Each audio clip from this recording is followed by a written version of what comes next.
From the foothills of Colorado, welcome to Raiders in 30, the podcast for the thinking fan. It's good to be back. I've been out for a couple weeks, and there's a few reasons for that I'll share with you. First and foremost, I said this in the last episode, and I stand by it. I don't want to just create news. I don't want to say, well, I've got to put out content every week, but nothing's really going on, so let's just start talking about garbage rumors or clickbait or whatever. I don't want to do that. I never want the show to be that. And as a result, that could mean that there are times where a week or two during this time of year goes by. Again, once you hit August through February, right up through the draft in late April, there's always going to be something to talk about. But during this stretch, it might be a little slower. Also, I had to go out of town 1 week for some work, and I got the exciting news that my wife is pregnant. We're expecting our first kid. So a lot's been happening around here. I'm very excited about it. That said, let's get rolling. We're going to talk about a few things this week, as we always do. Number one, I want to talk about Reggie McKenzie, and we'll probably go a little long on that. Second, we're going to dive into Ferrell a little bit. And third, we're just going to close the show with some good news, which I think we could use right now, and in general, and I'm an optimistic guy. So we're going to try to close it out with some good news. But let's get started. The reason I want to bring up Reggie McKenzie is this. I like to pull topics from discussions I see going on message boards. And a reason for that is, to me, that represents probably what a large chunk of the fan base is thinking or talking about more than any garbage you see on the major shows that are all terrible. And something I still keep seeing, because I'm a guy who's on there, and I'll heap praise on Mayock constantly, and we get a lot of other people doing the same. And we'll get a lot of the response of, hey, you got to pump the brakes on that. We don't know if Mayock's any good yet. Hey, you were saying the same things about Reggie McKenzie, right? And that is one comment I can never let go, because I was not saying the same things about Reggie McKenzie, because I think Reggie McKenzie was a terrible GM. I didn't like the hire to begin with, and there's nothing I see throughout McKenzie's tenure here that made me think he was a good GM. And there's two things everyone will come back to. Number one, they'll say, well, he got us out of cap hell. And here's the thing, he did. There's no denying that. You can't pretend that wasn't the case, because it was. When McKenzie got here, we were in terrible cap position. I mean, you remember those bad contracts we were handing out. They weren't just bad. They were, my God, it was god-awful. Those were the days when the Raiders were getting made fun of on every show. You couldn't even defend them. You just kind of had to accept it, because you're like, yeah, that sounds about right. So McKenzie did get us out of cap hell. No denying that, never would. But here's the thing. Getting us out of cap hell was as simple as cutting a bunch of dead weight, not handing out a bunch of veteran contracts, for 7 years Warren Sapp type deals, and accepting a year or two where the team might not be great, all while trying to get the cap situation aligned. Now, again, I'm not saying that McKenzie doesn't deserve some credit for that. What I am saying is he didn't come in here and perform some sort of mathematical miracle where, oh my God, how did he pull that off? He just cut the dead weight and then said, okay, it's going to take a little time, but all of that will come off the books and then we'll start fresh. So again, nice move, but not exactly this brilliant tactician move that anybody else couldn't have pulled off. So that's the first thing people will generally point to. The next thing is the 2014 draft. Everyone will say, yeah, whatever you say about McKenzie, but man, look what he did in that 2014 draft. Well, I took a look through all of McKenzie's drafts. And this reads this is one of the worst draft stretches of any team I can remember in history. And what I wanted to do is this. I want to go through each of the drafts, and I just want to read the names of some of these players. Because either you might have forgotten about these picks, you'd be forgiven if you did, because it's a very unforgettable list. Maybe you just became a Raider fan recently and you're trying to dig up some recent history on them. I'm going to read you this list of names. And when you hear, and by the way, there are certain drafts where, we didn't have, for example, the first draft McKenzie was here. I don't even think we had a pick till the third round. So there's a couple times where you could give him a pass, and I could understand that. But you've also got to keep in mind, the question on McKenzie becomes, well, you say all this about Mayock, but what about McKenzie? You probably said the same. Think of these names I'm going to read out of the third, fourth, fifth, sixth rounds and tell me if that sounds like Mike Mayock. Let's go to 2012. In 2012, we didn't have a pick until the third round. We had a third, a fourth, a fifth, a sixth, and the seventh. In order, Tony Bergstrom, offensive tackle. Miles Burris at linebacker. Fifth round, we got Jack Crawford, D-end. Jurin Kreiner, wide receiver. Sixth round, Christo Bilakidi a D tackle in the 7th round, Nathan Stuper. Okay, none of those. I mean, that essentially sounds like I'm just making up names, or I'm basically I went on to Madden, said simulated draft class, and just started reading fake names from there. That is not what happened. Those are actually the names. There is nobody from there that made any kind of impact on the Raiders. And again, we didn't have a pick till the 3rd round. I understand that can be tough, but when you think about the 3rd, 4th, 5th, 6th round picks that we've seen Mayock pull out, it makes you stop and think, God, there's talent to be found there. There is talent in those rounds. Reggie McKenzie did not find it in 2012. Let's move on to 2013. We finally have a number 1 pick, not bad. We go with DJ Hayden. DJ Hayden at cornerback, and this is a guy who, I liked Hayden. I wanted to root for the kid. But I mean, this is a guy who had, a heart problem when we drafted him. And I understand we have medical doctors. They look at them, they evaluate. They know what they're doing a hell of a lot more than I do. But it still doesn't give you, well, wait a minute, we spent our 1st round pick, DJ Hayden, on a guy who has a heart condition. It's one thing to grab a Maurice Hurst who had a similar heart thing, but he fell to the 5th round and we said, well, look, this guy was supposed to be a 1st round talent. Let's go for it. I understand that. But 1st round DJ Hayden, very disappointing. And in case you feel like punching your monitor right now, maybe you need a new one, this is a good excuse. Here's some guys who got picked later in the 1st round, including, let's start here. Sheldon Richardson was picked right after us. Eric Reed, Kyle Long, Tyler Eifert, Desmond Trufant, Xavier Rhodes, DeAndre Hopkins at 27, Cordell Patterson, Travis Frederick. Do you think we could have used one of those guys? That's depressing just thinking about it, so let's just move on to the rest of that draft. Menelik Watson, the 2nd round, never panned out. C.O. Moore, never panned out. 4th round, Tyler Wilson. I don't even think I remember him making the roster, to be honest. He probably did, but 6th round, we got Nick Casa, Stacy McGee, Latavius Murray, and Michael Rivera. You know what? A couple decent picks there, not bad in the 6th. And then Bryce Butler and David Bass in the 7th. Look at this. We had a 1st, a 2nd, a 3rd, a 4th. We had 4 6th-round picks. You're telling me I'd love to see what Mike Mayock could do with 4 6th-round picks, one of these years. I'm going to skip 2014 for obvious reasons because that's going to be the last one. We've got to come back and talk about that one. Let's jump to 2015. 2015, Amari Cooper in 1st round, and that looked like it was working out for a while. And in all fairness, if Gruden doesn't come in and those two clearly just don't get along, that probably works out more in the long run. That said, nobody here wanted to pay Amari Cooper $20 million a year to keep him. But still a good pick. I won't give him any hard times for that. 2nd round, Mario Edwards Jr. went nowhere. Clive Walford, 3rd round, went nowhere. 4th, John Feliciano, O-tackle. I think he's still hanging around as a backup, so that's fine. 5th round, we took 2 linebackers, Ben Heaney, Naron Ball, RIP, but again, a couple of guys that just didn't go anywhere.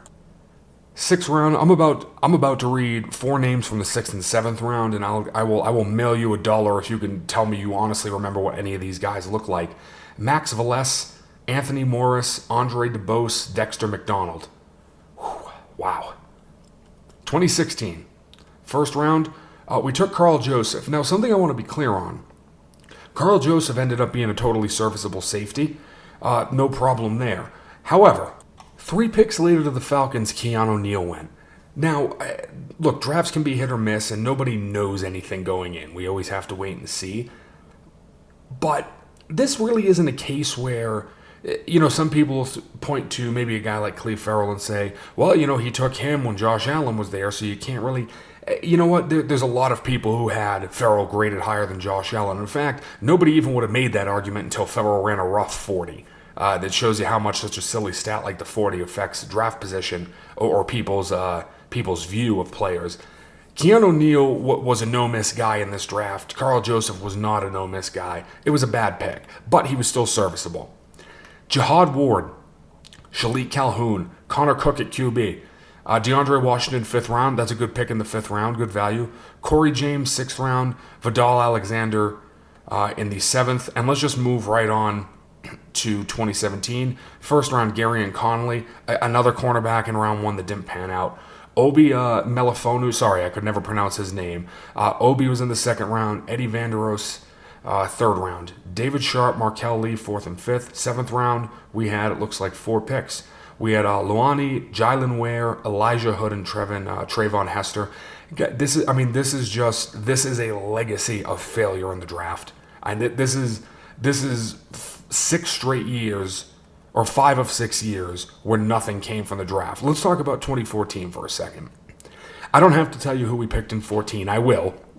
Obviously we got Mack in round 1, Carr round 2, Gabe Jackson round 3, Justin Ellis round 4, and then even TJ Carey there in the 7th. And then we also got a few other guys, Shelby Harris, Dowling, Keith McGill. This is a damn good draft, and there is no disputing that. But I want to be clear on one thing, and this is the one thing, because everyone who defends McKenzie, when we talk about the drafts, points to this draft. And I think there's 2 important points to make here. Point number 1, as good as this draft is, that doesn't negate 5 garbage drafts. You can't go 1 for 6, in the NFL, and then say, this guy's fine, look what he did in that draft. And number 2, and I say this sometimes, and it's clear to me that this is controversial to some people when I say it. And I'm a guy who on this podcast has said multiple times, look, I'm not smart enough to be an NFL GM, and if I was, that's what I'd be doing, because not many people can do the job. So I can't sit here and say I know better than everyone. But I will say this confidently. Taking Khalil Mack at 5, and then Derek Carr, I think at 37 or 38, were the 2 biggest no-brainers I can remember in Raider draft history. Khalil Mack fell into our lap at 5. A lot of people didn't even think he was going to make it there. I mean, the Jags ended up taking Bortles 3rd, which nobody saw coming. There was no reason whatsoever that we wouldn't have taken Mack at 5 if he dropped. It was the ultimate no-brainer. I don't remember who picked 4th that year, but I remember when they didn't take Mack. I think it might have been the Browns. I remember when they didn't take Mack, I was doing cartwheels, just saying, yes, there it is, we got our guy. I remember exactly where I was. I was at a bar in NYC. I played in a cover band at the time, and we had a gig coming up, and I said, before we get over there, I want to watch this draft. And as soon as we got Mack, I was thrilled, and I said, yes, there it is. That was a no-brainer. It was the easiest pick in Raider draft history. So then Derek Carr, and you all know how I feel about Derek Carr. I think he's one of the 10 best QBs in the league. And not only is he one of the 10 best, but a couple of those guys who are better than him aren't going to be here much longer. I'd rank, obviously we've ranked Drew Brees above him. There's an example of a guy, he's 41. This is probably his last season. Maybe he can squeeze another out. I love Derek Carr. I'm a huge Derek Carr supporter. And my first podcast I ever did, the reason I actually started this podcast was because I was so tired of the trashing of Derek Carr by a vocal minority that I said, I'm going to start a podcast just so I can yell about this issue. And it worked out. Derek Carr, though, where we picked him, again, another no-brainer pick. This guy, we needed a quarterback, and he fell into our lap in round 2. Even Gabe Jackson in round 3, to an extent, was a no-brainer pick in that we needed an offensive lineman. And if you look at his collegiate career, he was a pretty decorated guy. A lot of awards, pretty, solid starter, a guy who didn't seem to get injured a lot. He was a great pick in the 3rd round, but he also wasn't a difficult pick. This is the one draft that I can look at and say, in all the years I've been watching the Raiders and that I've been obsessed with the draft, that I nailed our first 3 picks right before we picked him because it wasn't hard. And he still did good after that. Again, Justin Ellis in the 4th round has been a contributor. TJ Carey's been a serviceable cornerback. So I will give McKenzie that he had a great 2014 draft. But let's be clear on that. That makes it 1 out of 6. And number 2, the one great draft he had, and it was a great draft, just fell into his lap. It was gifted to him. It would have been very difficult for anyone to screw up this draft. So we're very happy with the players that we got. And look at what Khalil Mack turned into. I did a whole episode on that about you can't just say, well, it was just these guys. No, because everything doesn't happen in a vacuum, and everything that was connected to that led to the other acquisitions as well. And now comes the conclusion of this ramble. When you look at 6 drafts of Reggie McKenzie, wouldn't you have to conclude that in one draft, and I'm not even going to talk about Mayock's recent draft because we haven't seen them on the field yet. I think we're all pretty optimistic, but let's see it first. In one Mayock draft that we've seen on the field, didn't he produce more talent than McKenzie did in these 6 drafts? The best player of any draft that I just mentioned and of Mayock's is Khalil Mack. We all know that. Even though he slipped last year, and I think that's going to kind of continue, at the end of the day, if you said, okay, prime, who's the best player, it's Khalil Mack, no question. However, when you look at what Mayock brought in last year, when you look at the 9 starters he produced from that draft, don't you have to look at it and say, man, in one draft, this guy outperformed what McKenzie did? If our draft this year even produces 4 solid starters, if 4 of those guys pan out, I've said this before and I'm going to say it again, that's the kind of stuff that dynasties are built on. So in conclusion, no, Reggie McKenzie didn't do a good job. No, we weren't all cheering on Reggie McKenzie. I don't want to meet the Raider fan that saw some of these drafts happening and said, oh man, look at this guy we got. He's just knocking it out of the park, because he wasn't very good. He was one of those guys that was all media hype. The right people in the media loved Reggie McKenzie, and therefore he was a good GM. That wasn't reality. And as you know, on this show, we talk about things that are real. Moving on. We've talked about Clelin Ferrell before on the show, but something I told you from the get-go is I will talk about the same topic every week if people keep coming, at me with that topic. If I'm going on boards, if I'm talking about the show and I get, yeah, but Clelin Ferrell's a bust. No, he's not. And I will talk about that. And then next week, yeah, but no, he's no good. We should have gone with this guy. I'll keep talking about it week after week. I'm not someone who just lets those kinds of things go. I never have been. I'll let insults go. That doesn't bother me. What does bother me is when people continue to parrot the same line of total garbage, of total BS, but they just keep going and going and going. And it doesn't matter how many times you say, well, yeah, that's not true for several reasons, and here's this and here's that. And they'll say, yeah, no, this is still true. So for that reason, I want to defend Clelin Ferrell again. Because all of a sudden, it's popping back up that, he's a bust, it was a shame, we should have drafted this guy, we should have got that guy. And I always ask people the same question, and the question is a simple one. Why is Clelin Ferrell a bust? And every time, the only answer you'll ever actually get, you'll get some people just rambling, this guy, that guy, but the only answer you'll ever get is sacks. That's the only thing anyone can point to. And now that group has evolved. They've started the preemptive, I don't want to hear about run defense, that's, not why we got him. And I always just laugh and say, okay, so what you're basically saying is Clee is a great run defender, seriously helped boost our overall team run defense, but because that doesn't support your narrative, you don't want to talk about it. Yeah, that makes sense. Clelin Ferrell was not brought in to be a sack machine. Anybody who can't see that clearly, I don't know what to tell you. Okay, he also was not surrounded by the same guys that a Josh Allen was over in Jacksonville. Anyone pointing to Josh Allen in Jacksonville and looking at his numbers and saying, you see, that's the guy we could have had over here, is being disingenuous. They're not being honest with you about who was around Clelin Ferrell and who was around Josh Allen over there in Jacksonville. They had a better pass rushing front seven to begin with than we did. So if you flipped it, if you put Clelin over there, you put Josh Allen here, you'd probably still have the same amount of sacks from Josh Allen here. Maybe a little different because maybe they keep him on the end more, as opposed to Ferrell, who jumped around the line pretty often during the year. But they never talk about that. They don't talk about his versatility. They don't talk about how he's a guy who is designed not just to rush the passer, because that's part of it, but to help stop a terrible run defense. Khalil's the kind of guy, if you go watch highlights of him, especially the back half of the season, because, again, making a dishonest argument, we can never hear anybody talking about anyone on the anti-Clee side. We never hear them acknowledge how sick the guy was at the beginning of the year. We don't hear them talk about that he lost 20 pounds or whatever it is, that he was sick for basically a month, that it took him half the season just to recover. And that sucks, but you know what? It happens sometimes. But he came back, he's healthy, and by the way, I think they said he's put on about 13 pounds of muscle so far in the offseason. Which, if you recall last year in the offseason, it was Colton Miller who he had put on a bunch of muscle as well, and he came out and he looked a lot more impressive this year. As good as he looked in his rookie season, and I think he looked damn good. But it's not just that pass rush. It's not just, quote-unquote, stopping the run. Clee is a very smart player, and that right there is something that we valued. I was checking out Raider Ramble before the show, getting some notes, and they showed a few different things on there, and one of the videos they had, and I encourage you to look this one up. It's on Raider Ramble, and it's a review of Clelin Ferrell. They showed a game where the guard was pulling, so he's lined up on the guard, and the guard's pulling, and they're running play action, and Clee doesn't get fooled at all. The second he sees the guard step, he follows him down the line, and he tackles. It was against the Broncos, and he tackles whoever down in the backfield.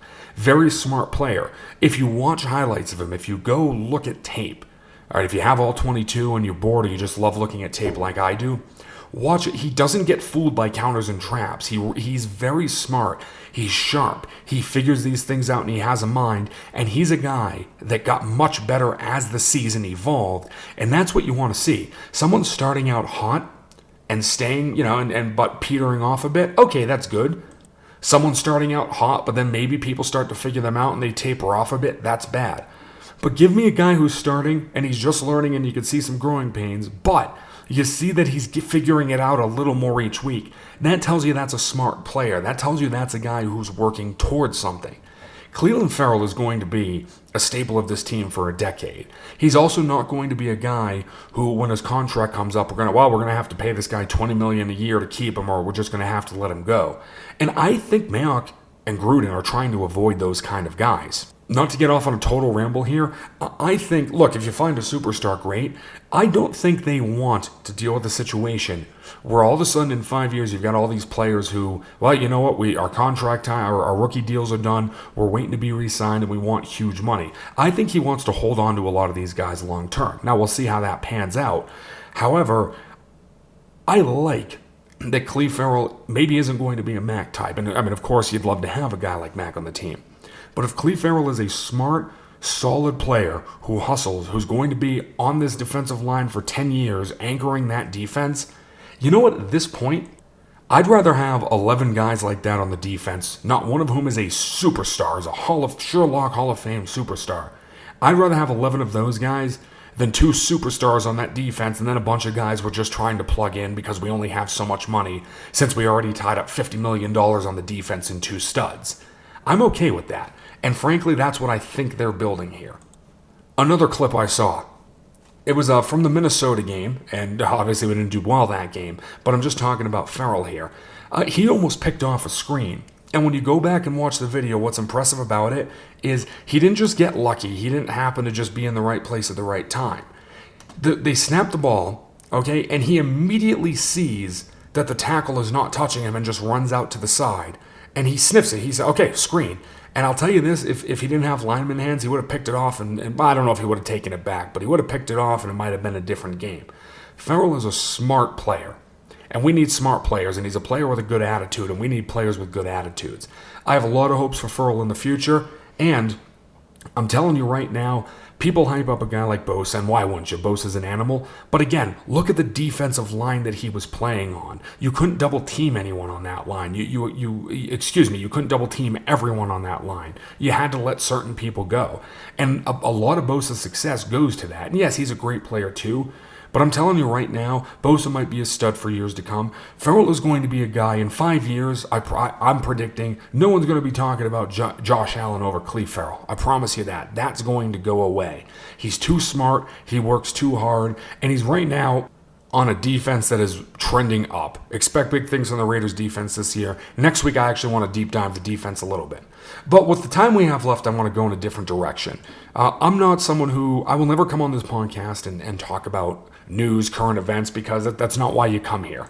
Obviously, things are a little rough right now in a few areas. However, I want to talk about some good news, because I don't think people do that enough. I think there's too many doom and gloomers, people who for some reason are obsessed with telling you why everything sucks and why everything's going to suck for such a long period of time. I've never been that guy. I am an optimist, always have been. And I got to tell you, there's good news out there. And let's talk on a football front. Number one, the Raiders are going to do training camp, and they're leaving Napa Valley and they're going to come to Nevada, meaning there's no training camp issues. The Raiders will be out and they will be participating in training camp, and that will be happening pretty soon. That's some good news right there. You know what else? All of a sudden, and there's certain reasons for this, all of a sudden you notice COVID is not a big topic right now. And again, there's a number of reasons for that. But to me, I think we're seeing the downtrend of it. Stay safe out there. Don't be stupid. Don't start licking toilet seats or anything like that. But nonetheless, I think we are seeing a downtrend. And this football season is going to happen. And you know what? I think it's going to happen with fans in the stands. You might call me crazy. Maybe I am. I'm confident it's going to happen. It's 100% going to happen. I have no doubt about that. Whether it be fans in the stands, I think so. But let's be real, even if there's not, we'll still be excited. And hey, maybe they'll do some limited capacity. Maybe they'll make people spread out in their seats. That's possible. But we're going to have a season, okay? And the Raiders are going to start camp soon. And you know what? That's all damn good news.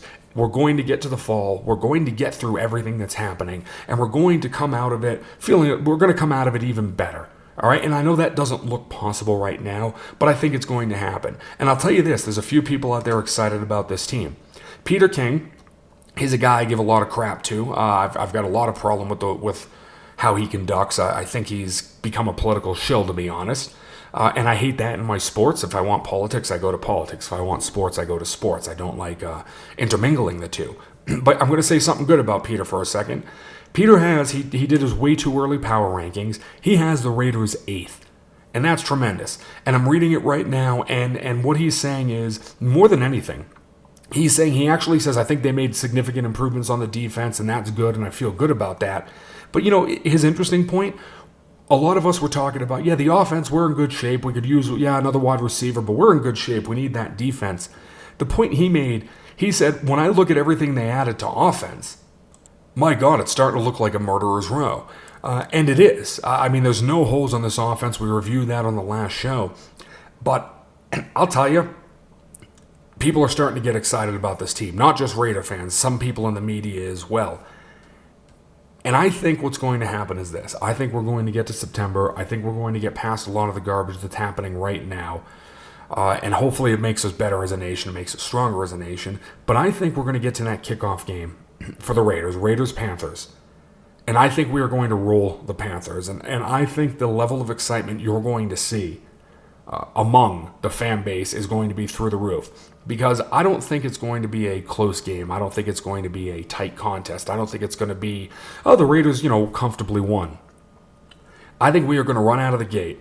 And I think Derek Carr, in his season 3 of a system, for the first time in his career, is going to know everything that's going on the field around him. I think Henry Ruggs, at some point in that game, I don't know what his total stats are going to be. I don't even know if he'll score a touchdown. What I do know, there's one guarantee I'll make about Ruggs in that first game. Ruggs is going to catch a 4-yard slant, and he's going to sprint by a bunch of defenders, and he's going to make a huge play on it. He's going to take the most casual slant pass you've ever seen, that most guys would take for a gain of 4 or 5, and he's going to turn it into 20, 30, 40, maybe a touchdown. And that will happen at some point. Darren Waller is going to come in just being a beast, and he is going to catch a touchdown in that first game. Jacobs is going to run right through those guys. And our defense, look, McCaffrey's a great player, but you know what's going to happen? Littleton is going to be keying McCaffrey, and I think you're going to see, to an extent, I know Littleton isn't playing in the middle of the field, but you're going to see a lot of McCaffrey plays that might have been huge plays, but Littleton's going to shut them down. And we are going to see the rewards of all this talent that we brought in the offseason. We're going to see the rewards of the long-term plan that Mayock and Gruden put together. We are going to see the rewards of being patient, of not signing flashy deals. All right, we got to pay this guy $20 million, but we got to get him in here. We're going to see this plan coming together on the field. And I'm telling you right now, if you ask any Raider fan today, well, that Saints game week 2 is a loss. After they see the product on the field in game 1, there's going to be a lot of people saying, God damn, I think we can win that Saints game at home. This is our home opener. We're jacked up. And if there's fans in the stands, forget it. I think you're going to see something very special from the Raiders this season. And you know what? This season is going to happen. Don't let anyone tell you otherwise. Don't let the doom and gloomers get you down. Don't walk around with your head down just saying everything's terrible. Because you know what? It's not. Everything is not terrible. It can seem that way. And part of the reason it seems that way is because that's what we get reported, because that's what's profitable to report on, unfortunately. But there's good news out there, guys, and we're going to have a season this year. Everyone stay safe. Enjoy your summer. I hope your states are opened up, and I hope you can get out, get some fresh air. We'll talk to you soon. This is Raiders in 30, the podcast for the thinking fan. Talk to you all later.